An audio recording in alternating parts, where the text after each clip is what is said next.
Jim, Joke and host of Webcomics Reviews and Interviews. Tonight, we're going to get some advice, so sit back, relax, and let the Geek Fest begin.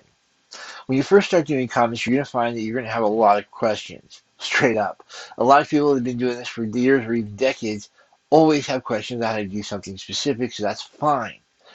Go ahead and ask the question. Just keep in mind that if you don't ask it the right way, or you basically haven't done any kind of research prior, you're going to get a lot of snarky responses. And if you want to save yourself some snarky responses, there are some things to consider before you ask questions. First, do your research. Straight up, you're a writer. If you don't know how to do research, get out of the pool.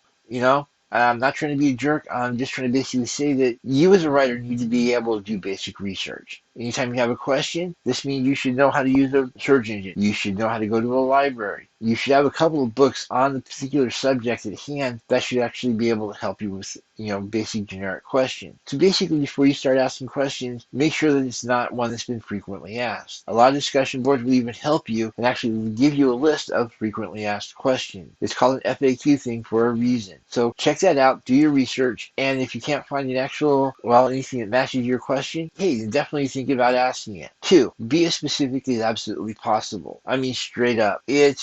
You have a lot of people that get aggravated because they ask a really simple question that they think has a really simple answer, and then they find out that it doesn't. This aggravates them because it's not necessarily going to be quite the response they were looking for. And instead of getting a very cut and dried response, they're going to get basically a laundry list. And straight up, consider if somebody asks how many different types of teleportation there are versus, say, how does Kurt Wagner teleport? And they're basically trying to figure out in the first place how Kurt Wagner teleport. Well, if they ask the first question, they're not going to get how Kurt teleports. They're going to get this really long list of how people have teleported throughout the year. And trust me, it's not a short list. Teleportation is one of my favorite powers. So yeah, it's sort of amazing how many different ways people figure out how to get from point A to point B without going through the intervening distance in the meantime. On the other hand, if you are trying to figure out exactly how Kurt Wagner's power works, well, simple. He just happens to use another dimension for the teleportation. Real basic. But notice the difference there. One of them is going to give you a long list of how things work, and the other one is going to have very specific how this person works. You have to be that specific when you're asking questions, or you're just simply going to be aggravated. You're going to get a lot of people that are trying to figure out why this isn't what you're asking because, well, you didn't ask exactly what you're trying to get answered. Yeah, I know. Doesn't quite make as much sense as I'd like it to, but just be specific.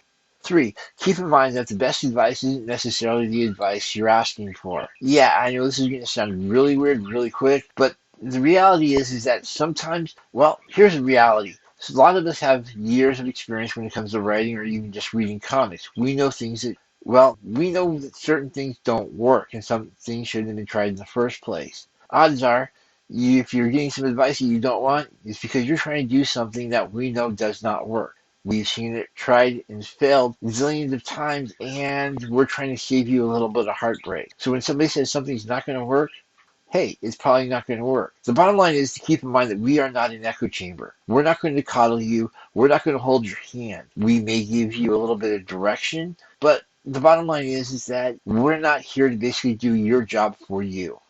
You're here to asking us a question, so at least do us the courtesy of saying, hey, why doesn't that work? Or can you give me a specific example? That's cool. Some of us will love going into those historical things. But again, this goes back into being, a little bit on the specific side. Sometimes what you're trying to pull off may not work the way you want to because there's other tropes or other issues that you need to consider. And yeah, we're going to be very explicit about what those situations are. 4, you really want to get some really great advice? Keep track of who answers what on the discussion board, and then tag those people in on whatever type of question you have. You're going to find out that in a lot of discussions, people have very specific specialties as well as some people have, a wealth of knowledge. If you have a marketing question, track that person down. If you have an editing question, track that person. Historical knowledge, keep in mind that we're talking in comic versus comics in general. Track those people down. The bottom line is that this again goes back to a certain degree of asking a specific question. If you can target a very specific person when it comes to that particular type of question, you're going to get a much better question if you're asking everybody in general. So when it comes down to it, when you're trying to get advice on a discussion board, just keep in mind some basic rules. 1, make sure the question hasn't been asked. There's an FAQ list, use it. There's also a search engine, use that as well. 2, be as specific as absolutely possible. The more specific you are, the better. 3, keep in mind that the advice you get isn't going to necessarily be the advice you wanted. That's cool. You're still getting advice. Apply it as necessary. And 4, if you can, tag in an expert. Straight up, that's going to save you so much frustration. And last but not least, if somebody does give you some advice, like the post. I mean, at least say, hey, thank you, or give some sort of acknowledgement. Some people get off on that, and it's actually sort of pretty nice. On top of that, when you actually start giving advice yourself, and there will actually hit that point, you're going to find out that getting a little bit of acknowledgement isn't necessarily the world's worst thing. So I hope that helped. Have a good night.